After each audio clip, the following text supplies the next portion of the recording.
Hello everyone, welcome to Angel Radio Tarot. I'm Cece, your host. Make sure you like and subscribe. Let's grow the channel, make it as strong as you can. And if you're the first person to comment on any of my shorts or videos, you will win a first commenters free 15-minute read. Let's see what we got going on here today. Cards are a wreck. Let's see what's going on here. All right. We're inviting Archangel Michael's protection down over us while we open the gate and invite any wandering souls with messages. If you have a cruel intention, leave before the gate is closed or you will be forced to repent or burn. This is a protected space.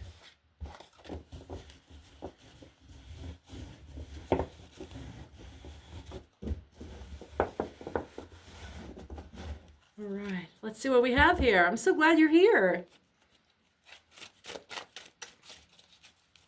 We're going to have Archangel Michael.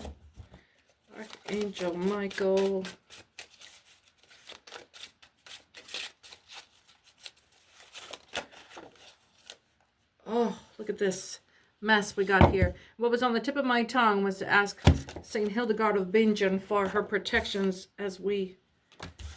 Oh, that other one got lost through there. As we conjure up this vision of what we have.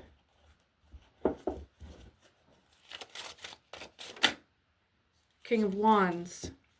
We're coming out the gate. Not with a lot of background noise. Let's go ahead and close the gate now. Oh,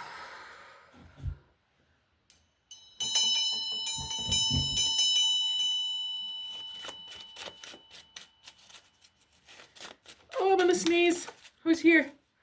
Oh. Oh. It's a party. We got the Four of Wands, the Knight of Pentacles. Oh.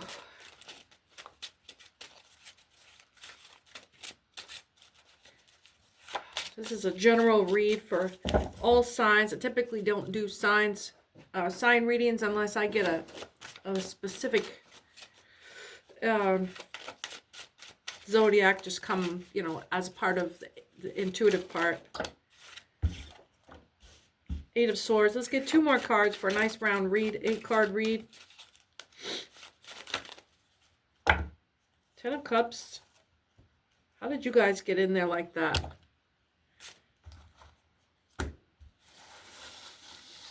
There's a Tower moment in here we may need to pay attention to. The Moon. Not okay. Yeah, we've got a couple of sets here. The Hangman finishes that. And in that spillage, we finished our top row of 4, our bottom row of 4, and then I got a complete another set of 4 on top and 4 on the bottom. So we'll read this now.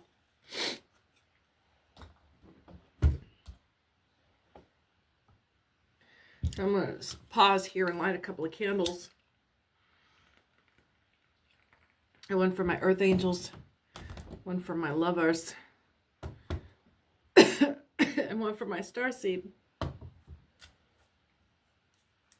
All right, let's get cracking on here. Usually I am reading, I get a lot of background noise like I'm standing in a crowd. And, it might just be furnace noise, it might just be traffic noise. But this reading is particularly silent.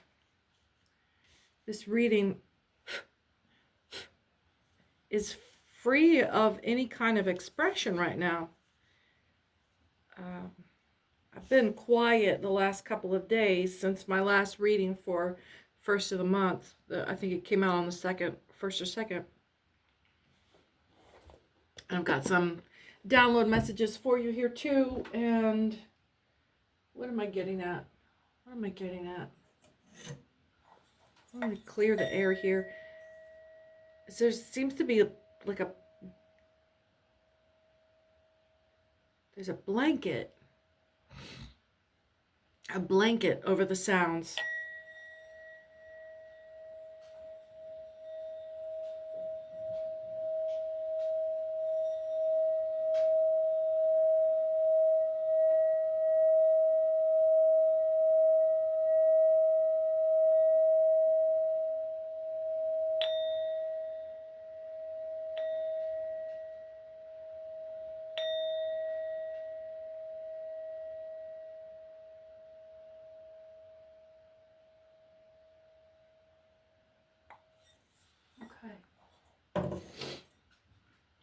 Just get some focus here.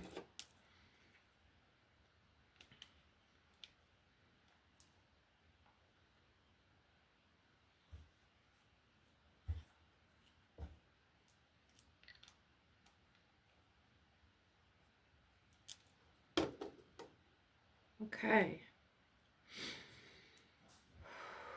So what we have here, we started out with the Devil and the King of Cups.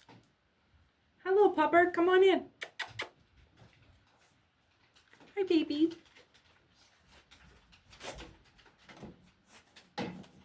I've got some four-legged assistants in the room. So the Devil and the Four of Wands. It was the Devil and the King of Cups upside down. Then the Four of Wands, and then the King of Wands. So the Devil is bringing some kind of...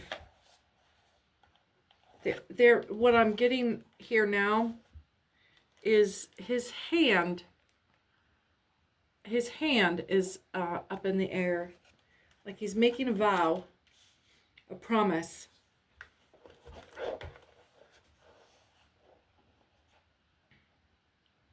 The King of Cups.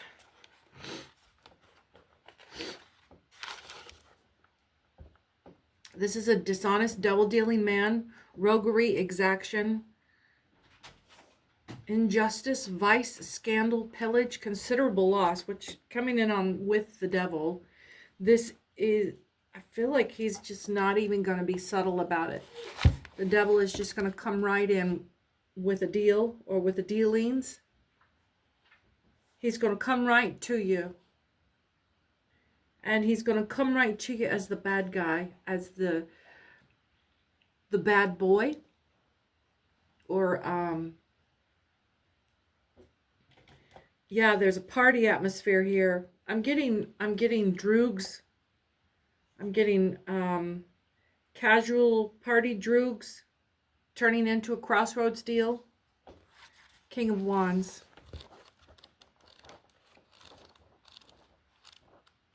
Yeah, I'm getting that he is just walking right into the room and just taking over the whole room and doesn't even care if his mask is exposed. I'm getting a big-time drug dealer who is feeling, oh, and I'm just putting my hands right on the Emperor. Oh, what is this? Oh my God, one freaking thing at a time here. Oh my God. Oh, wow. Here it all comes in. Boy, it got loud in a hurry. Oh, big drama, big drama, big drama. This is a whole group of people. And it is the devil's playground right now. What is that saying? Idle hands. Idle hands to the devil's playground. Is somebody with too much time on their hands? Somebody's not using their time wisely. Someone that's got time off, that's got money. Discretionary income provides for free time and spending money. And that's where this is coming in next to the Devil. Bringing the company of wicked people and the King of Wands.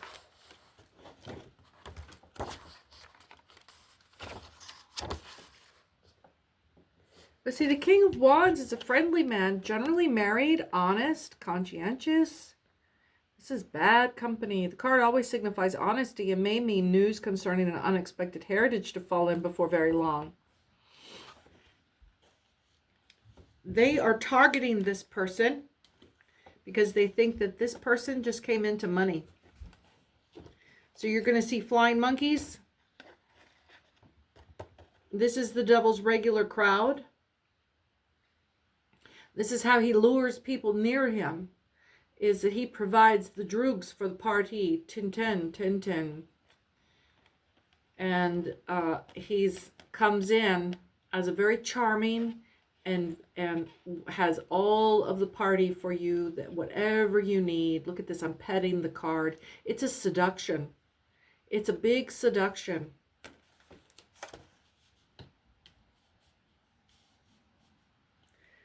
Yeah, this is a pusher. This is a professional pusher. This is no casual thing. This is giving family. No, because family doesn't put up with this typically. Family doesn't go in for this. It's some skeezy little nephew somewhere. I'm going right back to Sopranos. Some skeezy little nephew on a truck driving route around a bunch of little kids.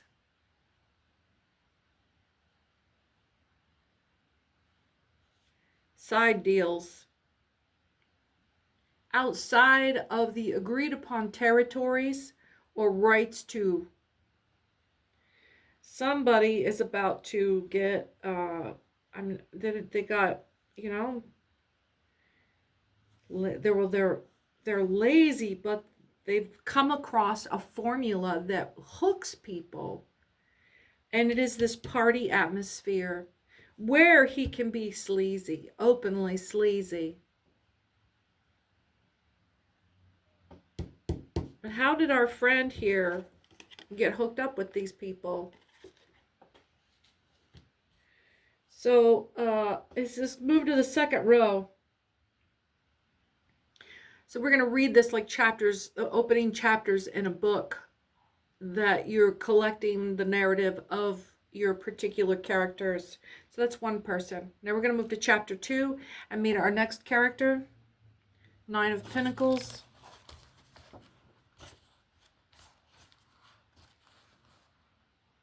Prudence, safety, success, accomplishment, certitude, and discernment. And it is a female energy. This is a very disciplined person. Calm, mild demeanor, somber, dignified, has fun, enjoys herself, has the means to do that and the time. But instead of swilling and filling her time with indulgence, this person fits our King of Wands much better. But why is our King of Wands over here hanging out with these nasty motherfuckers? Because he's not interested in even, like, vengeful righteousness. That's not even why he's there. It's like, dude, why are you hanging out with these people? 8 of Swords. So now the 8 of Swords. Let's see.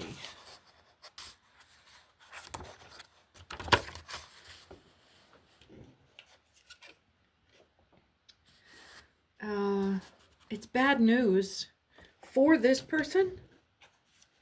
For our 9 of Pentacles. Maybe our King of Swords has already stepped out, but God, he's such a grounded card. But again, this is somebody else entirely. Maybe they're not related at all. But definitely the character of a hero and kind of a goody-goody. It's consistent. You see it present immediately with the Devil and that King of Wands. And now with the Pentacles, 9 of Pentacles, with the 8 of Swords crossing it. It's the same energy. It's someone good being attacked. Bad news, violence, chagrin, crisis, censure, power and trammels, conflict, calumny, also sickness. So this doesn't say downfall. It's just giving more like this trials. Life trials. And it's the work of the devil trying to break you down because it's got nothing else. It's got nothing else to do here. So, yeah, it doesn't have any power to do anything else. The 10 of Cups, inverted.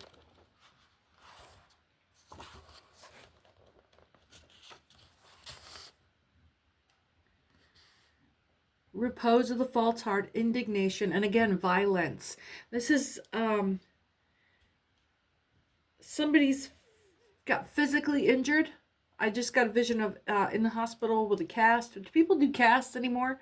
But it was kind of like a arm in a sling kind of situation, but it was a leg.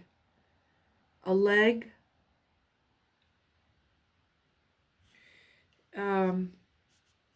But it was like,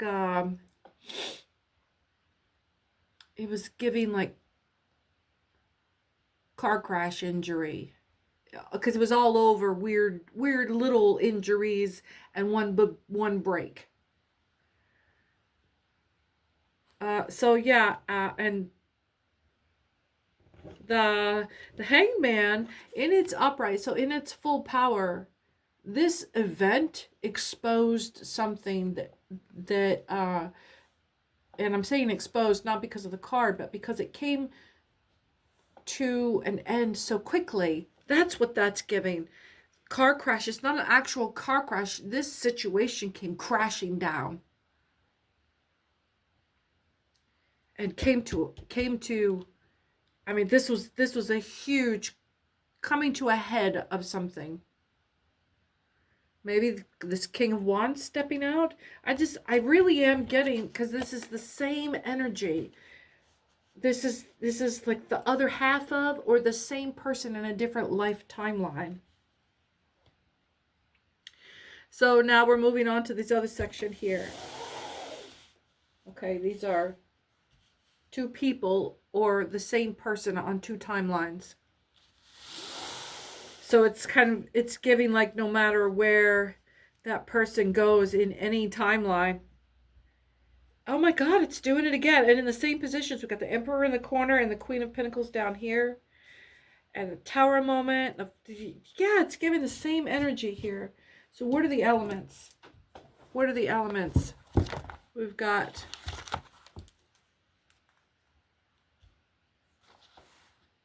is this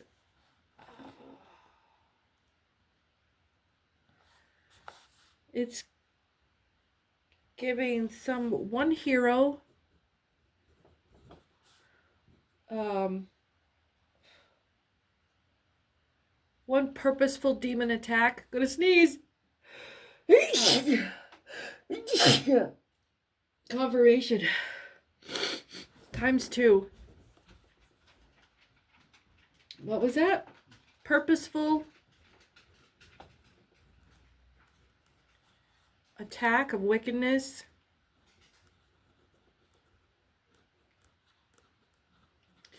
And it's completely incongruent with our hero's lifestyle.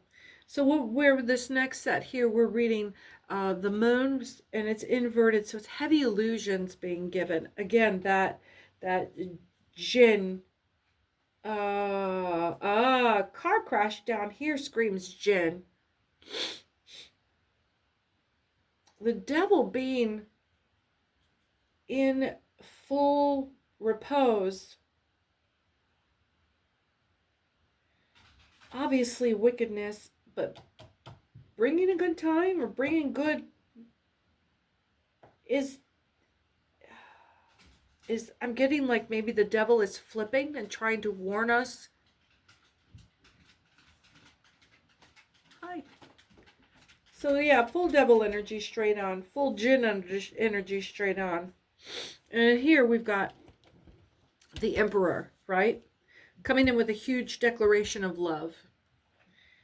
But there is an illusion evolved. Now, what is this Knight of Wands?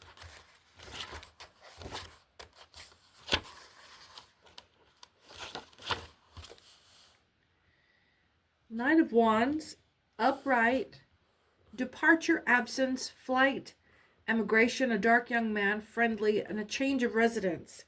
But why the illusion card? Because it's not magic. There's nothing behind it. There's no meat to it. Is our Emperor coming in with this? Or let's read it left to right. There's a great illusion happening. There is this dark young man who is friendly, bringing a change of residence. Maybe he's bringing the huge declaration of love, trying to unseat us from our Emperor role.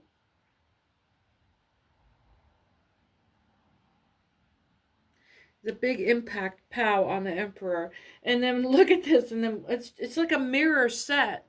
So we have the Emperor up here in this corner, and the Knight with the illusions coming in with the seated in the same spot as the devil card over here, and then our 8 of swords over here. So I'm seeing a massive pattern, because in this row of negative activity or execution, the tower sits in our last row, and next to our Queen of Pentacles.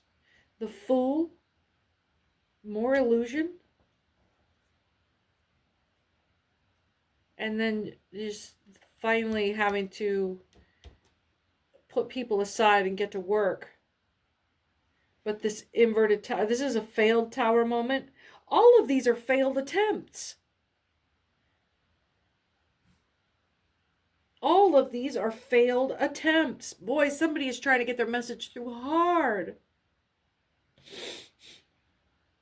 So whether you're yourself, no matter what gender you are or genderless,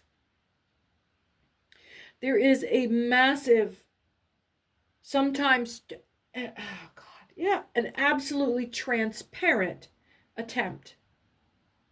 If you are in a male energy, it's coming in like a bald-faced lie and inviting you to indulge it, and no one will tell. We'll all say you were just a little tipsy, right? We'll all say you were lost. That's that big seduction energy that was coming in right here. So, and for the ladies down here, because we got the 9 of Pentacles and the Queen of Pentacles, it's going to be coming in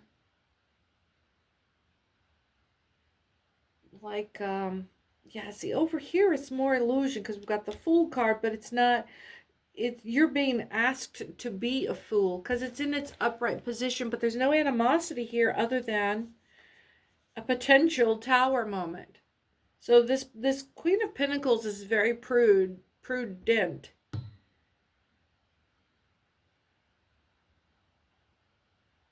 Whoever you are,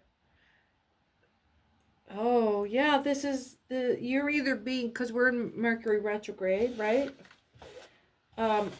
Whoever you are, you're getting handed the same package over and over and over, redressed as different offerings.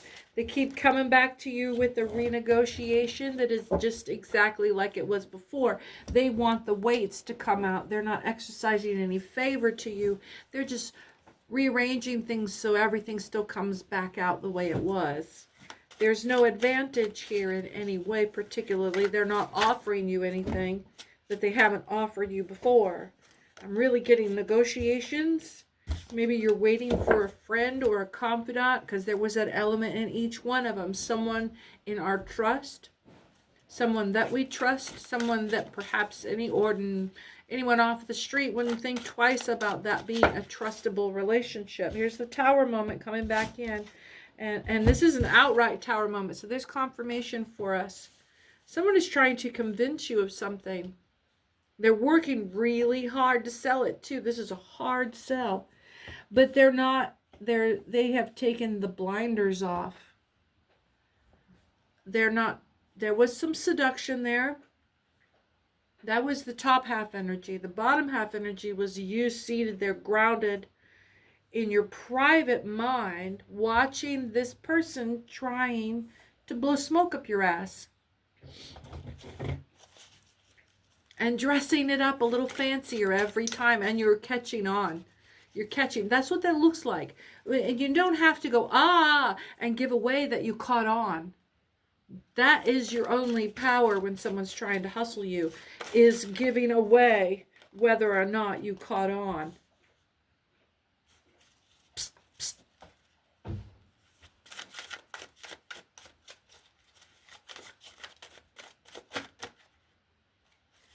Quiet strength. 4 of Pentacles. So now we're coming into what are we going to do about this? Because you're being openly acknowledged as this. That's why I wrote it down. That's why I wrote it down. One hero, one purposeful wickedness, one purposeful attack of wickedness. Bald-faced lies. absolutely transparent seduction. It's a hard sell. And they know they've got a bad product.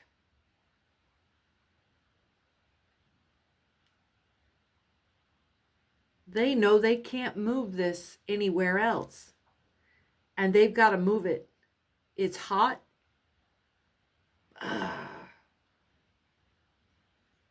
Which means they owe somebody money. And they're going to have to answer to somebody if they don't unload this soon. Somebody's going to catch them. They're going to get caught out with the people that trust them. And they've been betraying that trust to do this thing. And it's not your trust, it's people they answer to. So if you want to expose these people or this person or this devil energy, we're going to find out. But I'm suspicious that all you have to do is sit on it and wait for them to not be able to fulfill their promises to their obligations. And then they'll be removed by much nastier powers than you. Three of Pentacles, much bigger sharks will come in to feed on them and to take their due. And yeah, mediocrity and work and otherwise, puerility, pettiness, and weakness. So that weakness, that mediocrity, this is a lazy. This has been a lazy demonic entity coming toward you for some time now, because this is they'll always run out of an idea. They'll come up with a worse idea. They'll leave it alone for a long time thinking that they got nowhere to go, and then they'll have some inspiration come upon them. And they'll run back at you like you're not supposed to remember that you saw through their ploy the last 16 times they've approached you. You got someone coming back into your life that thinks that they have the right formula this time. And my words are being turned specifically to formula, specifically to that is specific to someone. Having the right formula is going to be a literal math problem or chemistry problem or proprietary. I'm getting a commercial product. Some professional, some kind of professional, something you would have made a lot of money on, but this person is kind of stepping in between. There's some corporate sabotage. I feel like I'm getting far afield here. I can't remember what our reading was about. Our purposeful attack of wickedness. Okay. So this Four of Pentacles.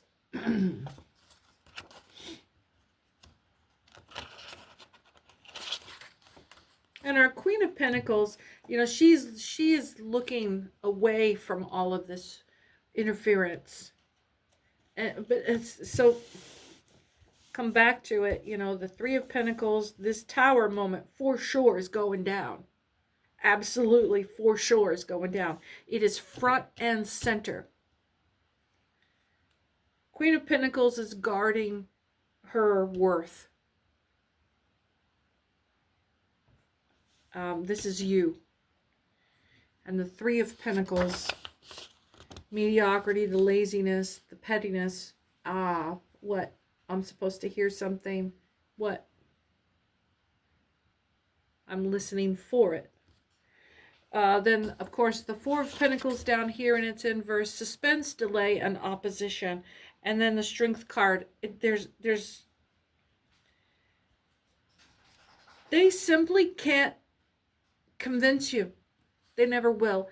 And they're wanting you to step out on faith, on bad faith. But they are wanting you to suspend your belief system just long enough for them to hook you. They're trying to sell you on it. And it will be your absolute downfall. And they know it, but that's the hook. Once they have you, they've got you and they know it. And they walk up to it. They can't figure out why you're still talking to them if you're not going to buy. And so they keep trying to sell you on it. And the longer you stand around, or the longer you keep coming back to look, it's like you're window shopping, waiting for it to be cheap enough for you to afford is what they think is happening. They think you're putting them off. Knight of Pentacles. It's a disciplined young man that comes with a message. He's an envoy, bringing this fat wad again. Here's our Eight of Swords, but inverse this time, and our Fool is inversed this time. So these are the same energies, but things have changed. And what you need to understand is that as we read, we are not catalysts. You cannot get into the read and change your perception without affecting the potential outcome. Because especially if something is relying on your ignorance or your delusion or your successful seduction or some kind of power over you, reaching into your own mind and having provenance there. They want access to your power over your mind. They need you to zombie out for them. They need control over your body to walk to the bank and pull money out and walk over to them and give it to them without question, blindly, with you. And see, not blindly. They would prefer that you were thrilled about it, because then you would work harder. But they will take, well, they'll take whatever they can. Oh, for some of you it's very specific, and you have heard the words of this demon before. And he says this. He says, I'll take whatever you give me. This is not a sign of affection. This is the confessor. This is the words of the confessor. He is telling you exactly what he's doing. She is telling you exactly what she intends to do.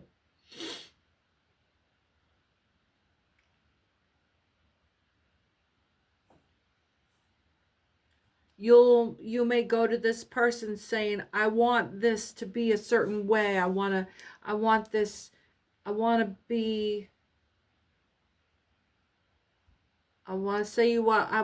be exclusive with you. And instead of saying, I want to be exclusive with you too, they'll use affirming tones, but never 33, but never actually commit.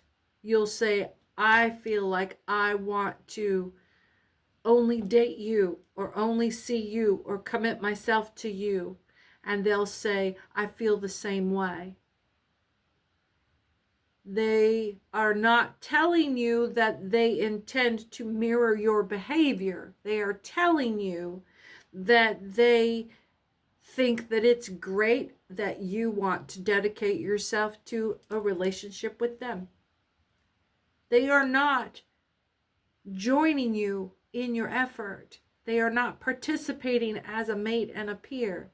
They are allowing you to commit yourself without ever having to say the words. And they know that you believe that that is what they are telling you in return. But now they can come back and say, I never said that. You misunderstood me. And yes, I thought, and they won't explain it or extrapolate. They will allow you to believe. They will not correct your misinterpretation. Misinterpretation. They may even call you misinterpretation.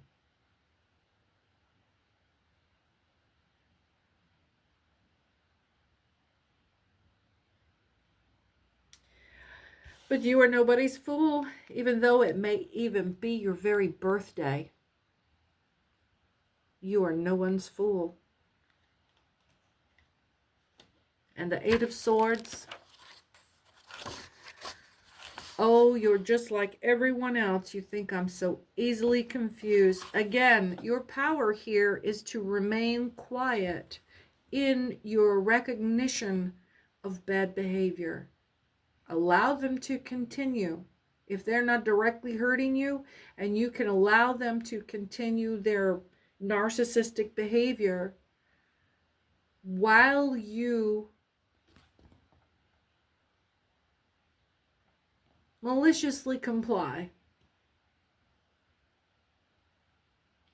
in order to observe the depth of the effect of their wickedness.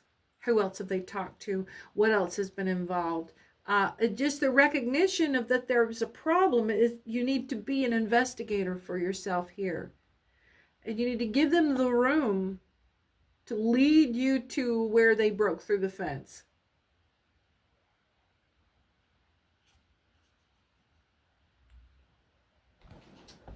Make them show you what it is they think they're about to take from you. They'll tell you. They will tell you. Oh, they'll tell you. They'll spill it like, oh, they're going to spill it like a villain in a Pixar movie. They're going to spill it like a villain in every freaking Batman episode. When they capture the hero, when they have him strapped to the table and the lasers going up between his legs, that bad guy waits his whole long con to be able to monologue at the very end, right before he's sure he's shutting the whole thing down on you. Invite him to monologue.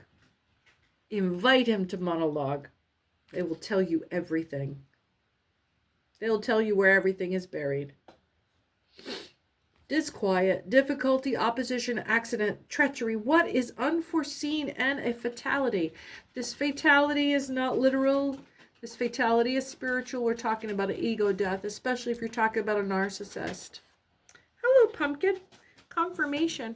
I got a little buddy here that wants to say hi. Hello. Hello. Come up. Yes? Come up here, boy. Say hi. Mwah. Say hi, Sai. Okay, go lay down. Go lay down. It's okay. Nature calls. We'll be right back. All right, so there you have your resolution for the situation. If you can make some space, if you can pull back into an observation mode, no longer feel affected by their individual attacks, but just sit back and watch them for a minute. Get into a little bit of a cat and mouse mode. Understand you do not want these people to know that you are onto them. 3838 confirmation. That's where it can get dangerous, because these are dangerous people. And maybe you need a little more time to figure that out, but don't get stupid. These are bad, bad people, and they will hurt you. They will hurt you. Once the mask comes off, if they think that you know what they are up to, and this is when they get in a phase where they have all of these ideas about how they're going to hook you, and they try and they put this in your energy into it. Really? I can't make this shit up. High Priestess inverted and Temperance. So you need to be very, very quiet about this, what you're about to do. And you need to be very careful. If you don't feel like you can leave these people safely, then you need to start making some very sneaky moves. If you're in a domestic abuse situation, which I'm getting a heavy vibe of that, be careful who you talk to. But you definitely need to start reaching out. If you have to be sneaky about it.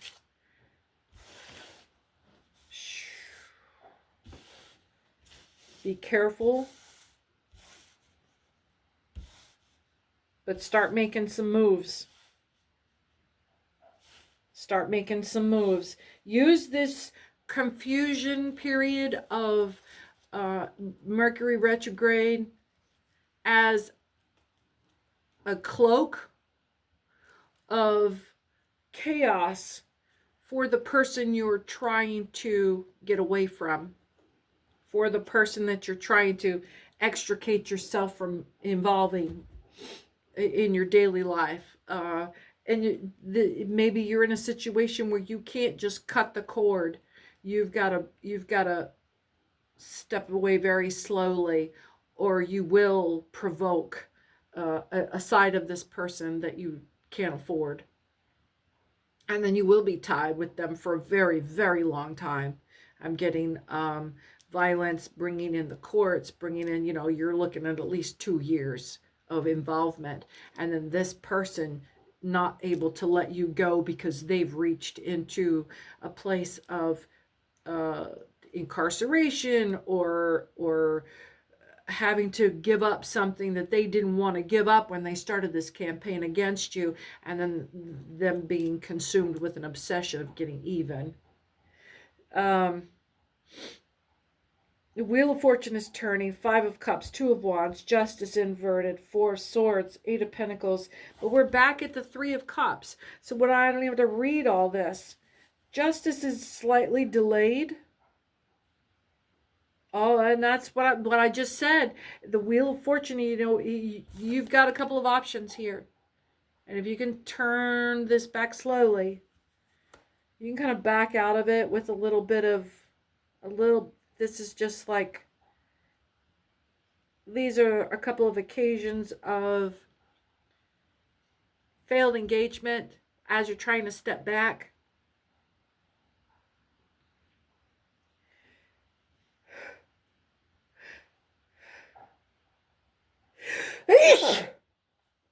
You do it carefully. We've got the Justice card inverted here. The 4 of Swords and the 8 of Pentacles, it still suggests that there's some careful, another phase of, they're going to come back around just to double check that you're for sure backing out. They can feel you backing out. You've given them plenty of indications where your life is going in a different direction, and you're just not available anymore. You're just not available to the system anymore. And you're going to have to do it, reinforce it. You'll get some space, but they got to sit with it for a while. They got to be convinced, and that takes time. They got to make sure that they got to see you not coming looking for them. And they'll come back around, and then they'll come back around, and they got to see you busy trying to handle some other shit. You don't have time for playtime right now. Every time they contact you, you're busy with drama. Every time they contact you, you're busy with what to them just seems like just bitching about shit that they are not interested in. Become unappealing. Become a pain in the ass. That was 43. Become a pain in the ass to have to hang out with. Become a drag. Become uninteresting. And then you can party on your own. But as far as these people are concerned, you are boring. You're old. You hang out with uninteresting people. You're a goody-goody. You have nothing to offer socially. You're not witty or attractive. You're not shiny in front of them like before. If you see these people out in public, and no matter what your mood is, reflect back to them the mood that they put you in. Immediately become unhappy to see them. Immediately become uncomfortable with socializing. Immediately become unrelaxed and welcoming. Be utterly honest. Make yourself reflect what it is that you are feeling about these people. They make you uncomfortable. They bring in chaos into your world. They bring in instability, and they lie to you constantly while they're doing it. And then they put it at your feet because what are they trying to get from you? Why are they putting in all of this energy? Why are they otherwise wasting a huge expenditure of energy for nothing? You are giving them nothing. Why do they keep coming back to you? Because they want something from you. And they don't care how boring or dull, or they don't like you anyway. That's a hard pill to swallow. But they don't like you. They are there to do all of this devil and king of wands and illusions and strife and violence and chagrin, and if they can't get you to like either bounce off of them violently, which makes them chase, or to submit coweringly, which makes them consume. But either way, they are trying to put their claws into you. They are trying to put their claws into you to feed on you. What have you got? Well, if you're broke, you've got time, which means you can do all of their running around and you can be another face of their army. You can be a new face of their effort to consume. If you have money, they want money. If you have looks, they want to use your looks to gain more influence and power over other people. So they want to use your face to represent themselves. You give them validation. You give them clout into a community that they otherwise can't access because they don't have the right looks, they don't have the right money, they don't have the right connections. They can't just walk up and chat people like that up.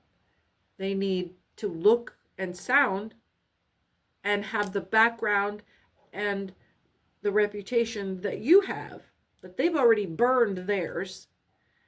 They can't just walk into the same places that you can and be received with the same validation, because you don't do these things. You don't hustle. You don't sell out. You don't seduce. You don't transgress. You don't consume people. You have relationships. You have quality engagements. You meet quality people when you bother to meet people at all. How did this person get in your mix? How did this person get in your mix? Did they come to you? Were you taken to them by someone else that you're now since found out kind of belonged to that person? That was a flying monkey of them. You got trafficked is what happened. Maybe it didn't work, but you got trafficked.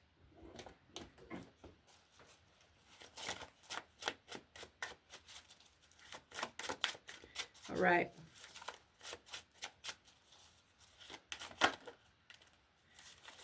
Part of Mercury retrograde is, there's that chaos of everything, but it's because all of these little systems are exposed. So I started to say earlier was to use this period of chaos, of general rise, say it's a rise of 3%. You can hide in the 3% that is being taken away from that person's attention on you. And you can use that 3% where they're looking over somewhere else and getting frustrated and being in their natural narcissistic form as a reaction to their own fatigue of that little rise of 3%. See, if someone's unstable, it just takes a 3% rise to throw them completely off in every avenue. And you'll see bouts of temper tantrums, and they'll tell you that they're tired, they're frustrated. Why aren't you being more sympathetic at the increase of their load? And these are things that will come out completely out of character. And while people will be at their worst when they have a cold, or at their worst when they're most fatigued, you don't have a problem with this shift. As a matter of fact, you kind of enjoy the little bit of shuffle up and the break in routine. And you don't understand why they're having such an outscaled response to a 3% change.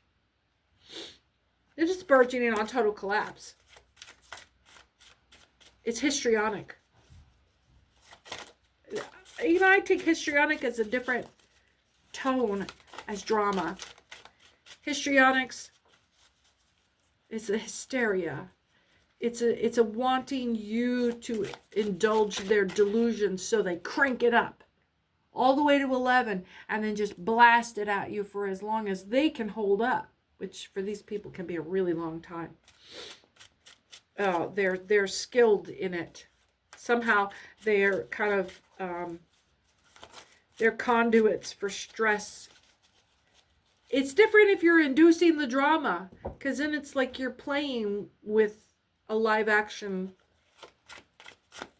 role-playing game. You're LARPing. It becomes a game. There's pleasure responses. And then you're talking about a sociopath. I don't know the technical terms for shit, but you're talking about somebody who takes pleasure from creating suffering, from creating people's distress. And you know, some of that is, they get elevated and removed. There's disassociation there. They're not involved in the community that they're affecting. It's an objectification. So Ace of Swords, let's get off of this energy here. What I'm going to do is read these two cards, but I threw these two cards with a mind of moving right into our radio board, our message board for the Angel Radio downloads. Ace of Swords.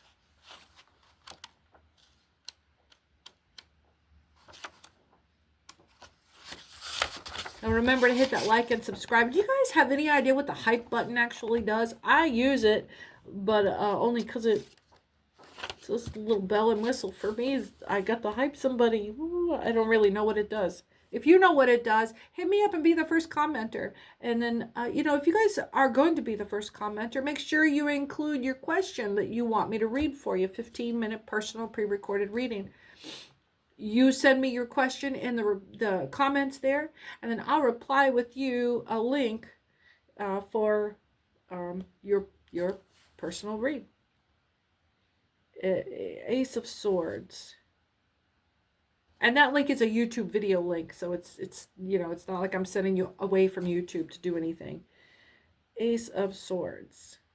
Upright. Triumph, excessive degree in everything, conquest, triumph of force. It's a card of great force in love as well as in hatred. But the crown carries its own weight. And in this way, you are elevated. There had to be some tough love. Maybe you had to have some tough love for yourself. It's hard if you know, like, where vice and all that takes people. It can get very dark very quickly. And you know, that tough love had to come in. You know, you like this person, you like your person that you're finding out is likable on the front, but you know, every salesman has to be likable. Four of Cups. Four of Cups. You're struggling with aligning this person that you like so well does all of this horrible shit. Well, guess what? Like I said, whether you're selling cars, insurance, security, all of that has to be done with a smile on your face. Four of Cups. You're selling a cup of coffee. Novelty, presage, new instruction, and new relations. You are getting a better set of friends. What you've heard in your head, you need better friends. You need to get better friends.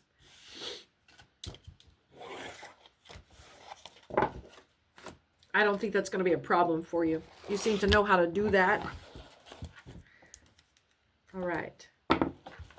So, for some of you, a great force or a wave of kind of a disastrous pressure. There's this incredible tension This is a birthing of a new wave giving way. It is the execution of a new reality. This is Mercury retrograde.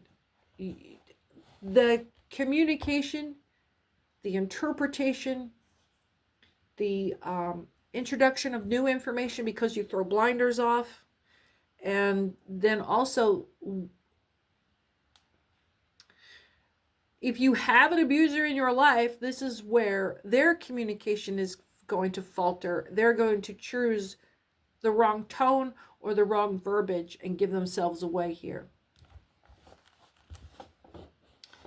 So, let's see. Some of you are being pulled into a leadership role, and it's being thrust upon you because of your presence of grace, and it's going to lead to massive financial gains for you, stability. Let's see, there's a fortress of family. You're being elevated with a priority, like all passes, all checks have been waived, full access to authority granted with great hope that whatever your discipline and study will bring, you're being called by deduction to serve because nobody else can do what you do. And right now, in this moment, you are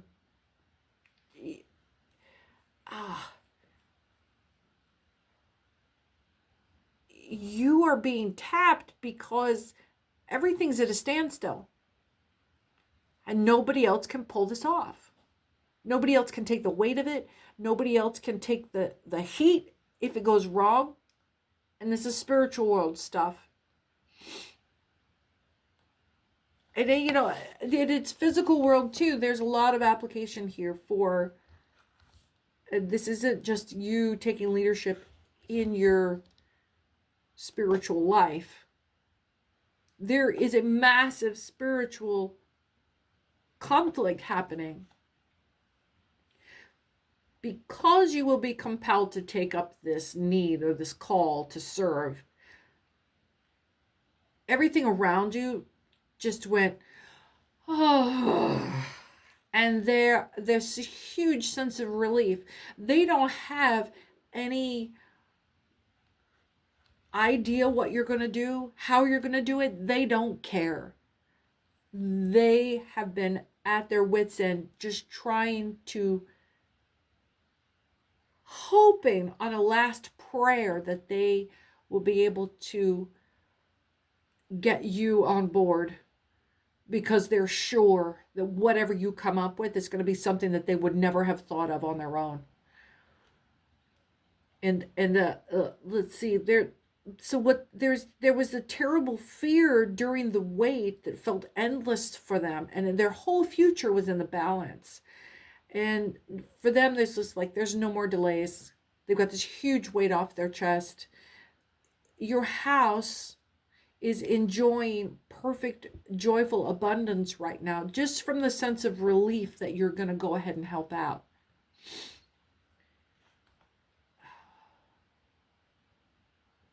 You are, you're walking among them right now, carrying the weight of everything that they were able to let go of.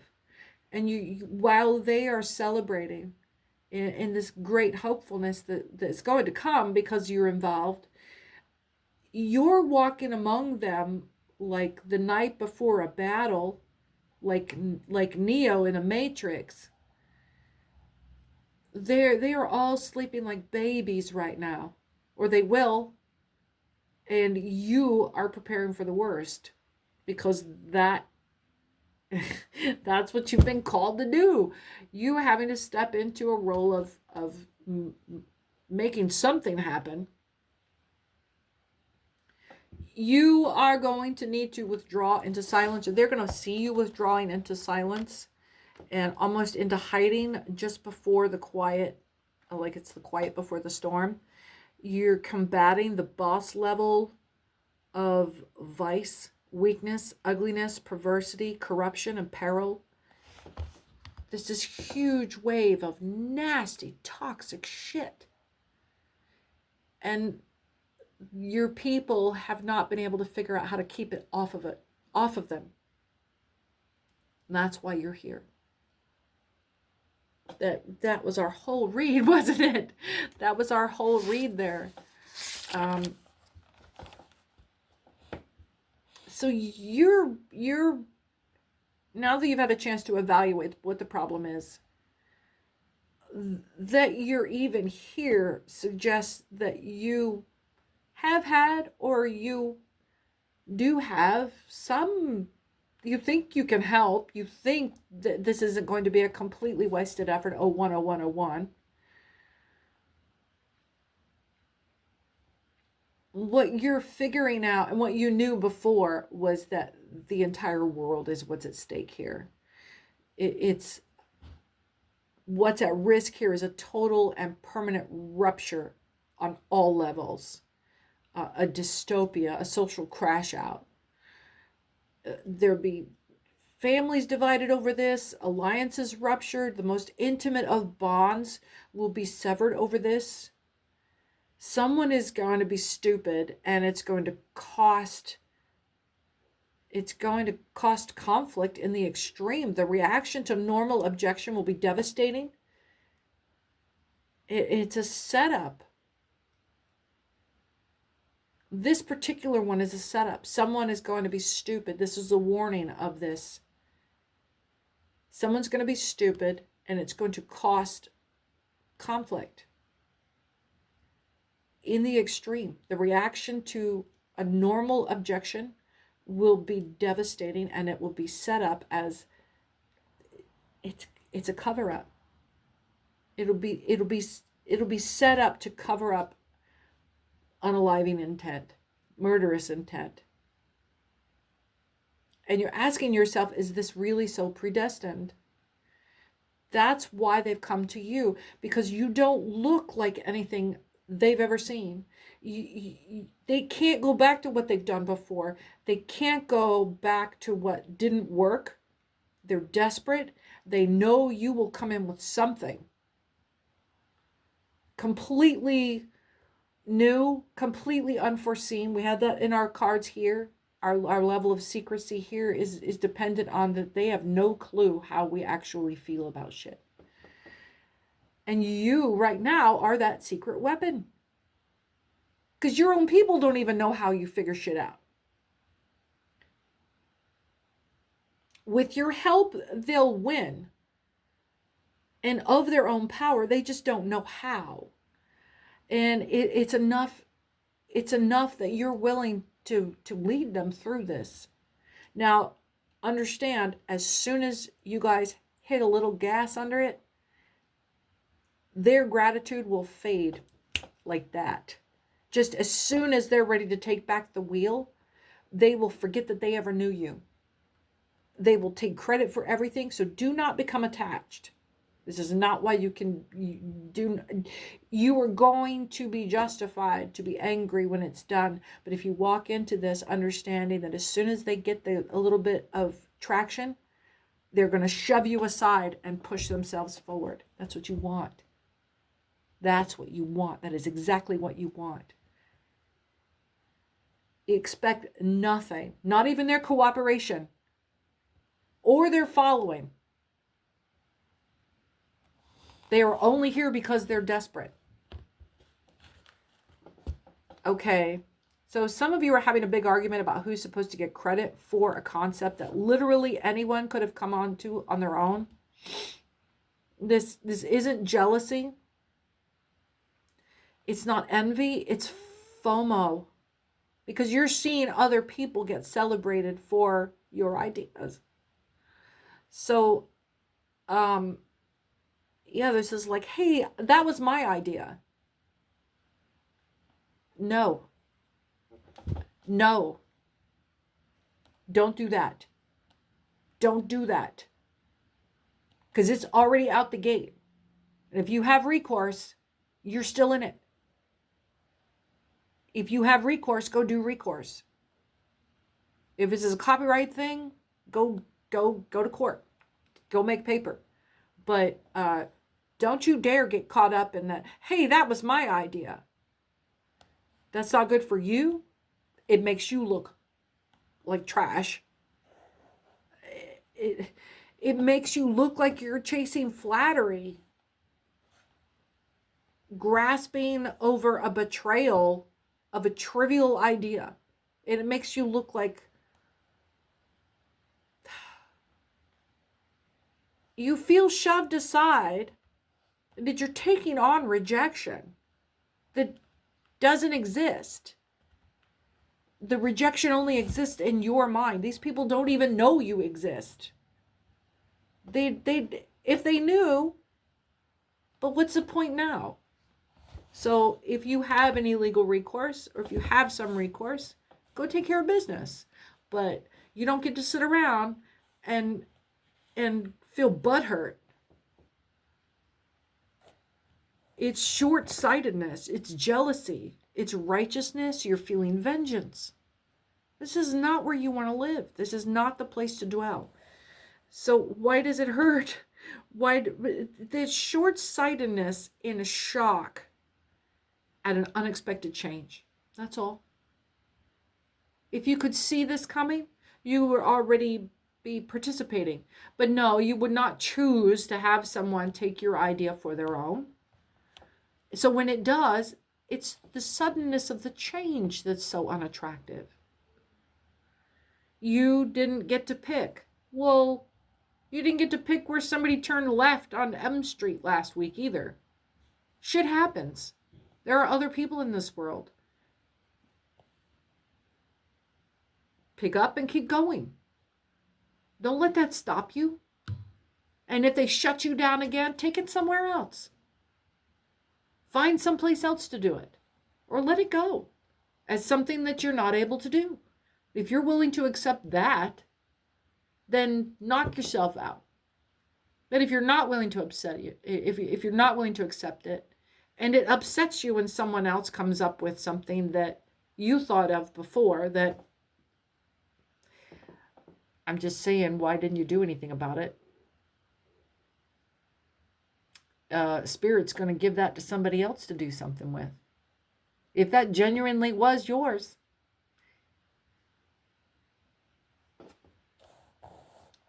So don't let anything stop you. Why are you letting this get in your way? How is this any different than anything else?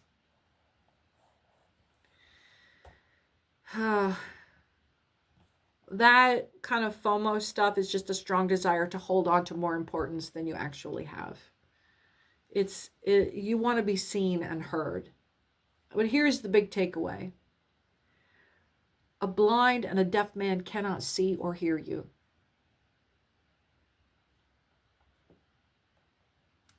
You're wasting your time, man.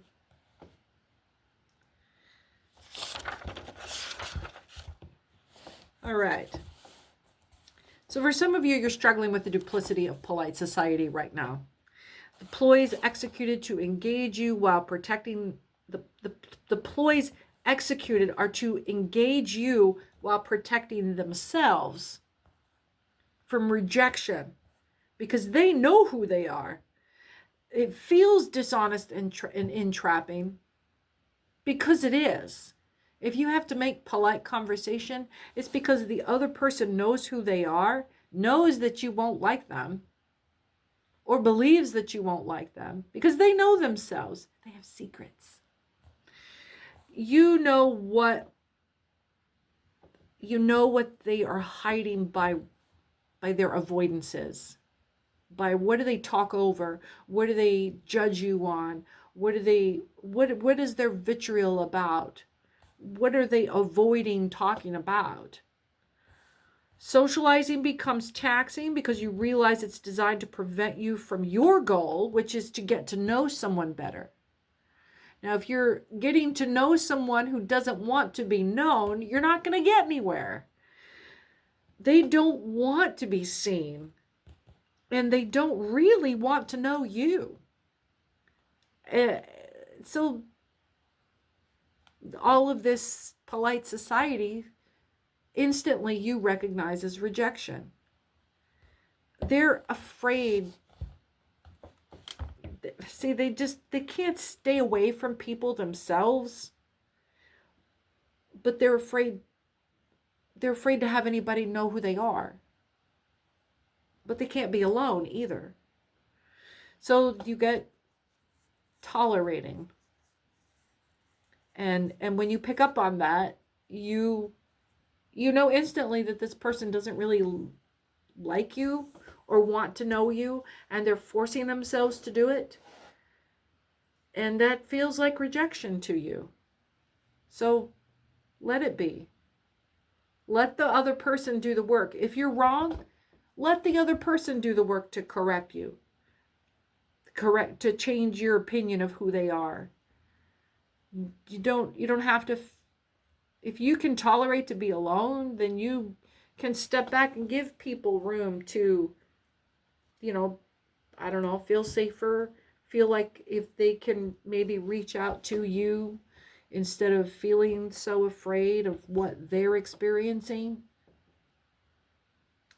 They're not ready. And they're certainly not ready to be in front of someone who is unafraid of themselves, because you're going to be open. You're going to be wanting to use this fully developed person of yours to go out and explore the world, to go out and explore other people, to go out and engage the world with your whole self. Well, if somebody's terrified of who they are, no matter what role in society, no matter how much money they have, or what kind of car or authority they have in their world, there are plenty of 40-year-old people walking around feeling like they're 14.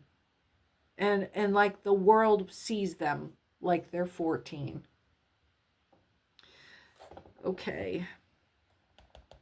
Some of you, I'm talking to my elders, and I'm 52, people my age, people who are in midlife and the second portion of expected lifespan. You are struggling with the ideas that you had about family from when you were growing up, what you were told what the ideal and the goal was, and then what life actually serves you. Some of you are actually empty nesting right now, and you feel like this is the end of your family affiliation. You built a family, and now the family's over. Some of you have adult children that don't pursue or reply to you for friendship or anything other than you as a resource. 100 years ago, it was not uncommon for a woman to have a dozen kids and not have, this is a normal thing. If you have a dozen kids, you don't get to spend time trying to create a bond with every child. And not every mother had a warm feeling for or with or from every child she had. So, it's don't feel bad about that. And, so what if your kids don't like you? Maybe you're boring to them. Maybe you're uninteresting to them. Maybe they have a reference to you that they don't want to carry into adulthood. They don't want to feel like a kid. They don't want to feel like someone's child. It makes them feel like a kid, and they don't know how to shake that. And maybe you don't know how to not be a parent to this person. You've been a parent to this person their whole lives. It's hard to change those roles. So, some of you are also recognizing that you're not close to some of your kids because your kid's an asshole. They grew up to be an asshole. They grew up to be somebody you just don't like very much. The morals didn't stick. And I'm not talking about, like, oh, they didn't stay in the religion. I'm talking to my high vibrational elders here. You love your kid. You love your adult kid. You did a good job. You were honest with them. You were fair with them. And, it's difficult to recognize cruelty in your child, but just as just as easily as, you know, you can nurture, but you don't get to control the chemistry that comes into your kid's brain. You don't get to control the personality that your kid gets issued. You don't get to control their feelings or how the world affects them as a human being. You don't get to interpret life experience for them and protect them from anything. Inside here, and you know, the hardest thing for a parent sometimes can be admitting that your kid is not a very nice person. And maybe your kid is not a very nice person.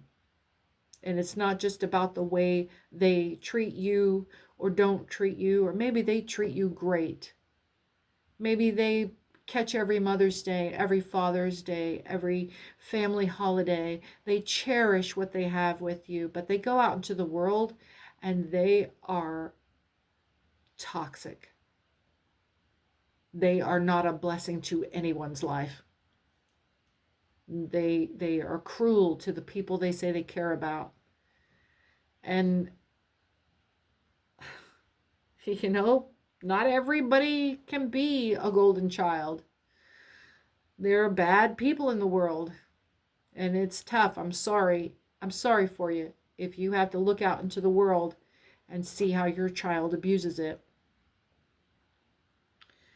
So the impacts notwithstanding, we expect every parent to be a perfect parent without any training and with all of the weight of their own human experience of being a child. That's about the only training that we require of people, is that they had been a child once. And at the same time, every child, regardless of where they came from or who raised them or what abuse they suffered or what fortune that they were offered as children, what kind of setting that was provided for them, and no matter how much money you throw into that, or resources or time, every child is expected to come out perfect. Every child is expected to grow up to be this functioning, wonderful, loving, compassionate adult. That's not how it works. That's not how it works. So why are we so shocked at cruel parents, or by children who seem to be cruel from early on, despite nurturing an environment or skilled parents? Why are we so shocked when goodness comes out of an abusive home?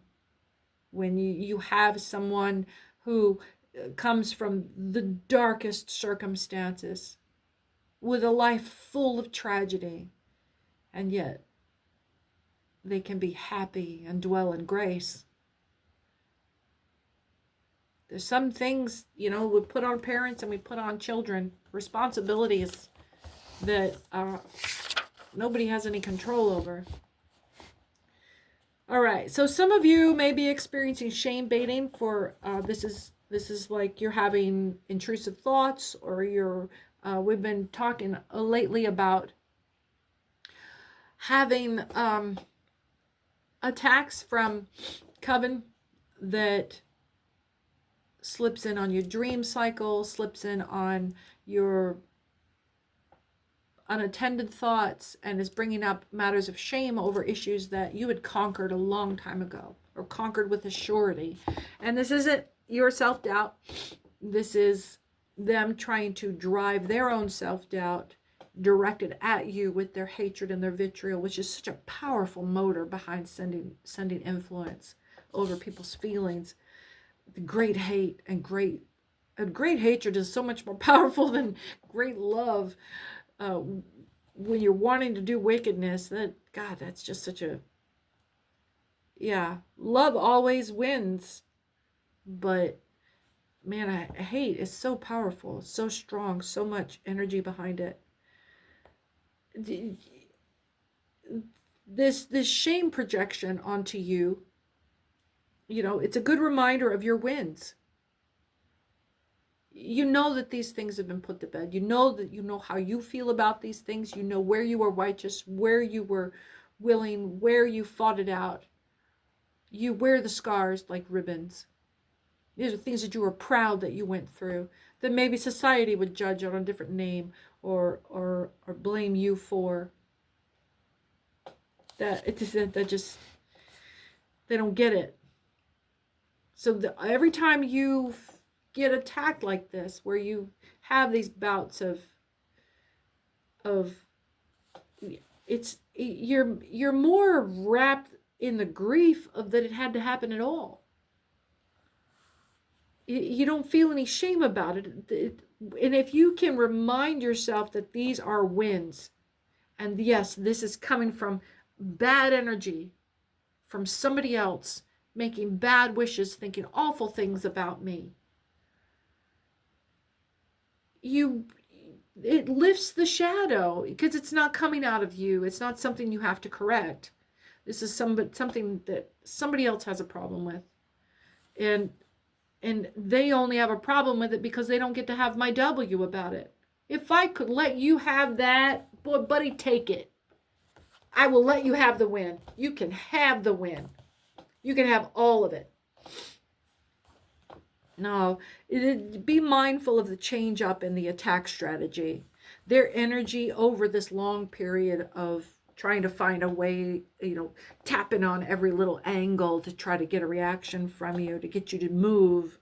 It's from resentment of your presence.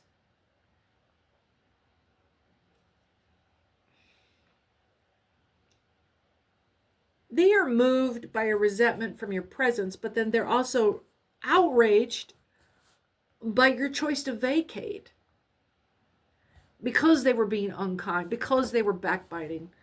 Yes, you were expected to stay. You were expected to take it. You were expected to pick up your role as the dirt fool who is going to pretend that they're not being nasty to you just for a chance to be able to stay in their company.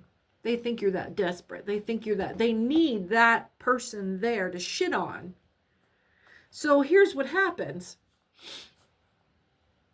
Only one spot is available for you, and that's the one of the fool. Okay, now that you are refusing to be their stupid fool, because you are nobody's fool, that's not something you do anywhere you go. The role still has to be filled. Their system requires that a fool be present at all times. So if you're not there,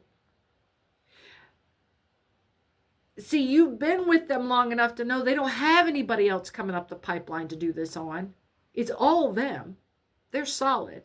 They brought you in so that you could fill this role, so they could feed on you, each one, and then together as a group.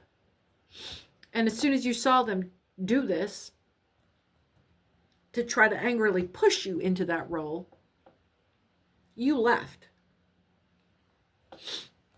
So now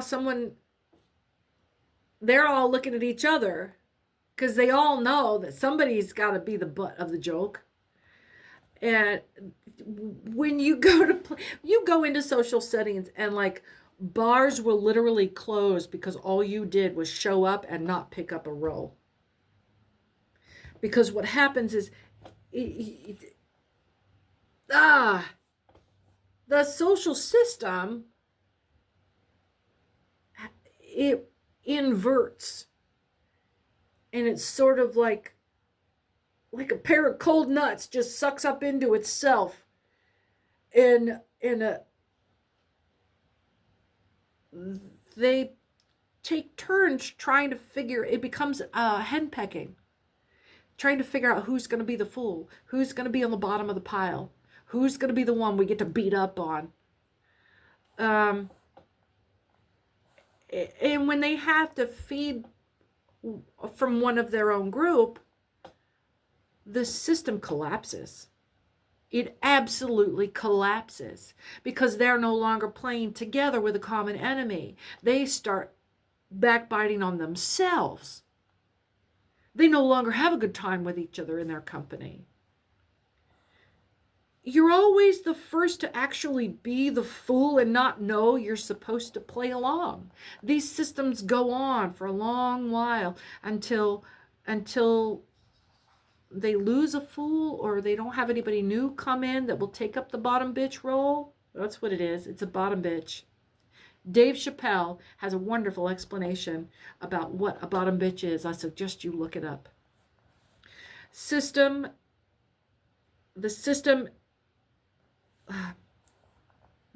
is an assembly line, okay?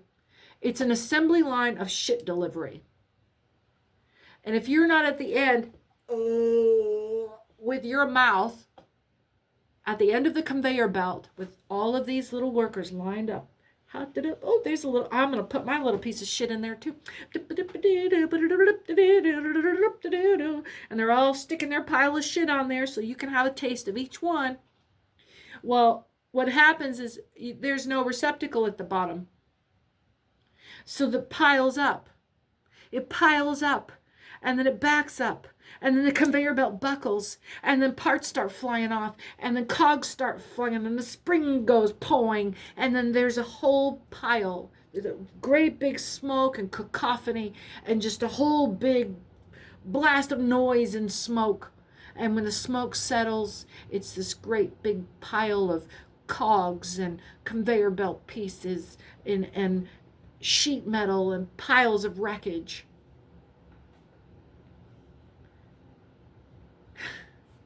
The whole scene crumbles like a pratfall. You step away, and if you bother to turn back and see it, you watch the whole thing come down around their ears and literally close establishments, whole restaurants, whole freaking churches, whole businesses. You go to work for a place and take a freaking admin job, and while you're there as a temp for 2 weeks, this whole place just goes into obliteration. Just complete fucking collapse. You're just fine to walk away, but wherever you go, wickedness cannot exist. The wicked heart shrieks and repels as you stare blinkingly, bewildered at what the fuck just happened, innocent and deaf to their attacks. Again, I say, you cannot be heard or seen by a blind and deaf man. But you go in, and it's a room full of pit bulls, and you're a deaf cat, and they're barking their heads off, and you're just, what's up, guys? What's going on? Not having the first clue that it's about you, that you are dinner. And it just breaks the whole system. Some of you are dealing with someone who is challenging your boundaries. They don't believe that you will keep your word when you have issued consequence. They're pretty sure that by the time it comes around, they're just going to smooth over here and do this thing anyway. And yeah, you'll probably throw a fuss and bitch a little bit, but whatever. Ooh.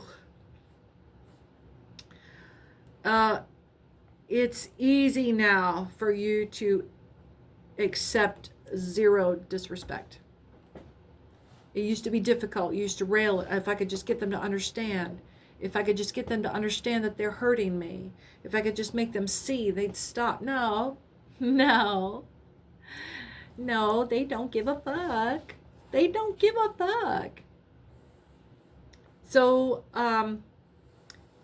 every rule has been fairly covered in triplicate. Your difficulty was if I could just make them understand. And now you have no doubt in your mind whatsoever. And I got some attitude. That they understand. And they don't give a fuck. So you are like no longer guilt-ridden over having to lower the boom on this. And you've made it clear and you are relieved of any kind of burden of having to exercise the consequences. The troubles about this conflict are over. It's a non-issue. We don't have a problem anymore because I just took care of it. You're out. You're out. And you don't feel anything about it. It's a clear path. Your willpower is unencumbered. There is no conflict. There's nothing holding me back. And I don't feel bad about this. This is how it's going to go. It's a W for you. This is what a W feels like. Now, when you are obstructed, that's generally the only time you're even conscious of your own willpower. But recognize your fucking power, man. And here it is showing it to you. And this is how you can cash in on your W. This is how you cash in on your W. When you see your own worth. Someone in real life is watching you online via a false ID. I don't get that this is like dark web energy. This is someone that knows you and they watch everybody in their life like this. This is how they get the skinny without having to put any risk out. So it's somebody that knows you, is an acquaintance, maybe somebody you work with. They keep things surface level with you, but they know everything about you that they can get their hands on. But that's how they do everybody. Yeah, nobody cares except for, let's see, they watch everyone they know. They think they're being clever. But nobody cares except for this person that's hiding. Because this is all public access, common knowledge. Yeah. They're just being little chicken shits and dishonest with you, for one, misrepresenting themselves. But then they're not ever actually going to expose themselves to you for a relationship or a friendship. They're just being creepy. They're objectifying you. You're a product. Let's see. Some of you are, I'll speak to my elders again. You're realizing that it's not worth trying to convince people around you of what you sense in your late life spiritual access. You don't get to talk about this much. People don't talk to older folks except for tell me your life story and all that you have to offer me in wisdom. No, I want to know what you're experiencing right now in your late life access, because you're getting closer and closer to your time of crossing over. You feel that coming, and you have access to a greater spiritual perception right now. You didn't see this coming. You may have had an elder in your family that once talked about it, but it was kind of smushed down in your family because they were uncomfortable discussing it. It becomes family lore or like old wives' tale stuff.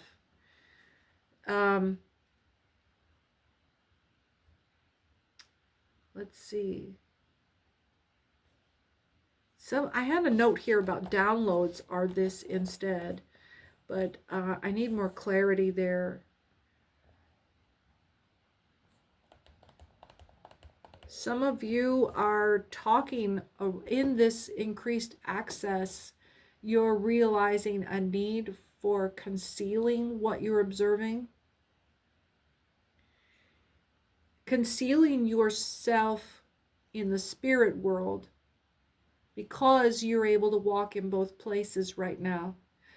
And it's a meditative state. This isn't about you being close to the end of your life. This is about you're in a phase of life right now where your mind, your concentration, your lack of distractions is giving you access as if you were a meditative guru. You were not raised in meditation. You were not prepared for this. You're definitely getting communications from the other side. And this has been you concerned about whether or not you're losing your mind. You're not. And that's why you're feeling a need to conceal this. If this is bothering you, try to make more effort into face-to-face or some kind of pseudo-social interaction. I'm getting television is a lot for you. You know, getting on the internet without knowledge, navigation is going to be kind of opening yourself up for predators that you simply don't know how to deal with. You're not savvy enough anymore for the bad guys and how they operate out here in this.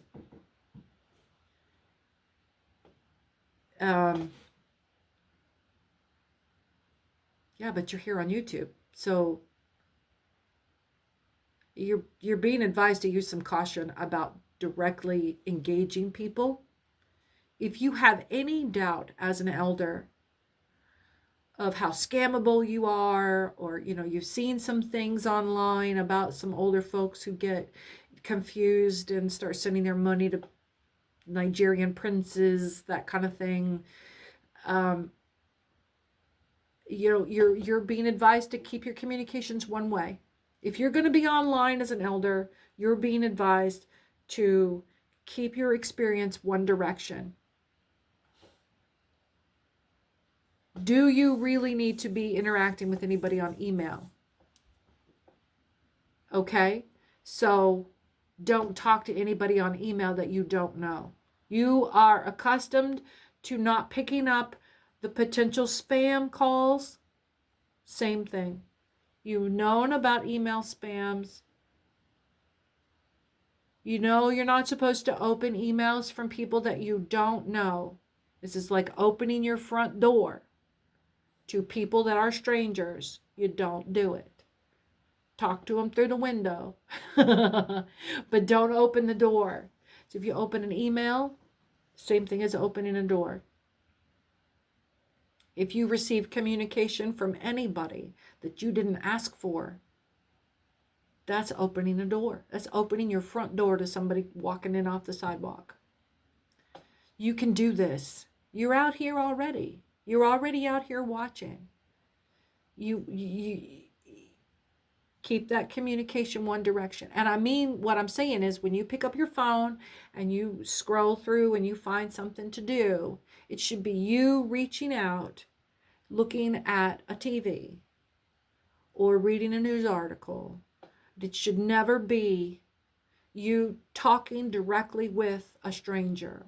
There should never be any place for you where you are having somebody talk to you that you don't know. If you're going to get on the Facebook, if you're going to get on the Insta, if you're going to get on anything that has someone can slip into your DMs, that's direct messaging. That means they're having a private conversation with you and you're having a private conversation with a stranger. I do like the chat option if I'm going to my insurance company, or if I'm going to my mortgage company, or I'm going to my doctor's website, hit that little chat button and chat with the person there. But that's you going to somebody that you know. You have business with them already. They're not reaching out to you, and this isn't a stranger. You have business here. You know the difference between having business and you ain't got no business. Okay. For when I was pulling that, there is some of you that are, I know this sounds ridiculous. That sounds ridiculous to me. It won't sound ridiculous to you. You know who you are here.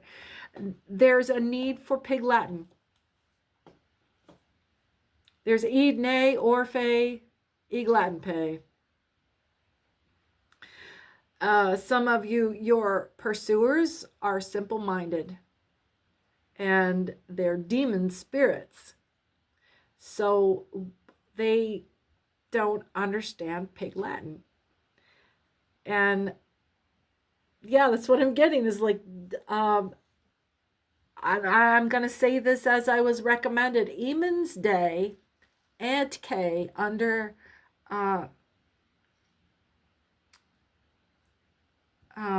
Ixpay, Igpay Adley. They can't do it.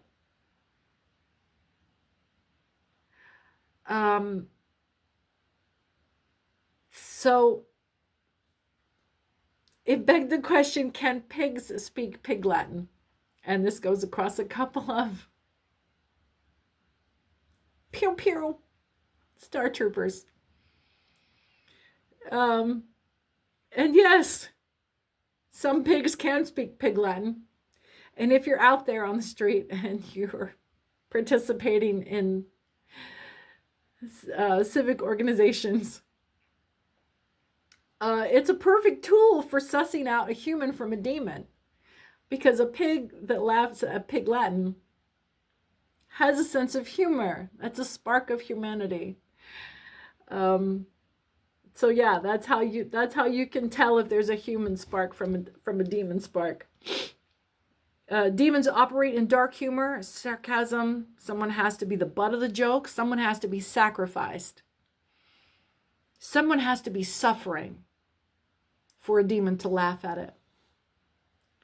Angels operate in uplifting, encouragement, sympathy, compassion. Someone has to be brought up a level. And if not everyone brought up a level, then we reach for those who are most in need. And,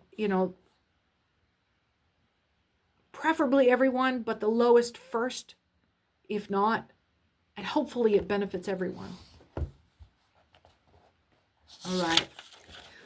Wow, we have been all over the place. Make sure you hit that like and subscribe button and send me your comment and be the first one, and then you'll get that free personal pre-recorded reading. And gosh, I feel like I'm forgetting something. What am I forgetting? What am I forgetting? Oh yeah, well, I guess I keep forgetting to do that. Close the gate. Thank you, Archangel Michael. We've had no conflicts with spirits this afternoon, and God, what am I forgetting? We'll pick it up in the next session. So great to have you all here. Thank you for coming to Angel Radio Tarot. I'm Cece. You have a good evening.